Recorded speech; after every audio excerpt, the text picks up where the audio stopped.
civilians in Ukraine flee the violence. The United Nations now estimates that more than 2 million refugees have left their homes. Almost half of them are children. And as Ukrainian men are mandated now to stay behind to fight, thousands of those Ukrainian families are fighting for their lives as they continue to flee to safer ground. ABC News foreign correspondent Maggie Rulli just crossed the border today from Poland into Ukraine. She is in Lviv right now with more. Maggie, bring us up to date on Poland's government now announcing it is ready to immediately hand over these fighter jets for the air campaign in Ukraine. What more can you tell us?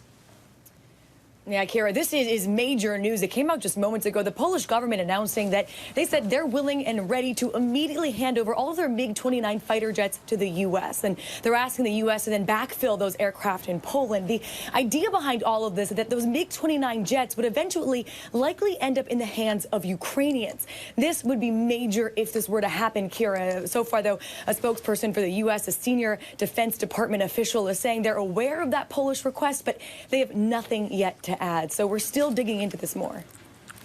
Because the air war there absolutely critical and really a surprise. Everybody thought that Russia's might in the air would smash down the Ukrainian Air Force, and they are still contesting the airspace over Ukraine. It's one of the surprises of this war. But let's get back down to the ground, Maggie. With the women and children, the now millions of people who have fled Ukraine, you were there. You're just arrived. What went through your heart? What did you see? What did you hear? Terry, it's such a good point, because as we're debating, what's happening between these governments and their armies, it's the people in all of these countries that are being affected. You mentioned women and children. That's what was just so stark, Terry. And we just crossed over into Ukraine this morning, and coming the other way were thousands of people, almost all of them women and children. And we've heard the numbers. We know there's 1 million children that have become refugees, 2 million people, but seeing it in person, it's hard to even put into words, Terry and Kira. And again, seeing all of those women and children, some of the most vulnerable of our population, many of these families waiting for days to cross the border, multiple children hanging off of their mothers.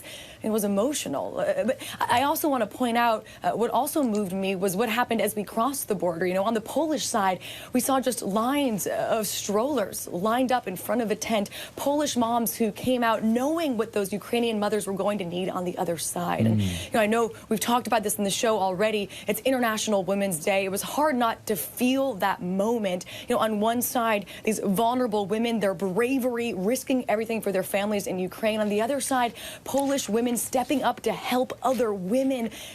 It was incredible, Terry and Kira.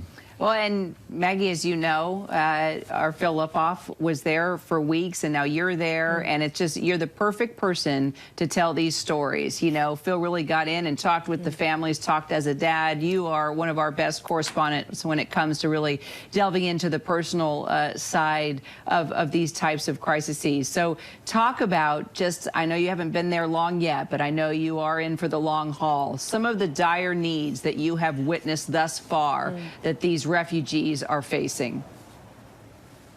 Kira, it's so hard not to just immediately feel so much for everyone that you meet here, because the needs are great. Again, many people waiting for days with families, with children. I mean, think of those needs for little kids, things like diapers and formula and food. We saw people sort of making makeshift communities around fireplaces as they wait to cross the border. They are in this for many days trying to come together. And we caught up with a spokesperson for UNICEF, and what he said really spoke to me.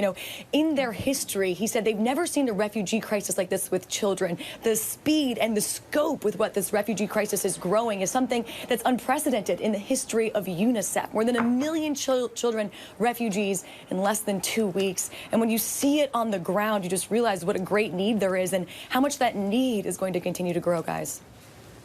Well, we also know when need like that is in abundance. There's so many people that pitch in and give back across the world. And that's what we're seeing. That is what we're seeing, as Maggie just told us with those strollers. It was a great aspect of a very tough situation. Maggie, thanks for being there, and we'll see you, I'm sure, quite a bit down the road. Hi, everyone. George Stephanopoulos here. Thanks for checking out the ABC News YouTube channel. If you'd like to get more videos, show highlights, and watch live event coverage, click on the right over here to subscribe to our channel. And don't forget to download the ABC News app for breaking news alerts. Thanks for watching.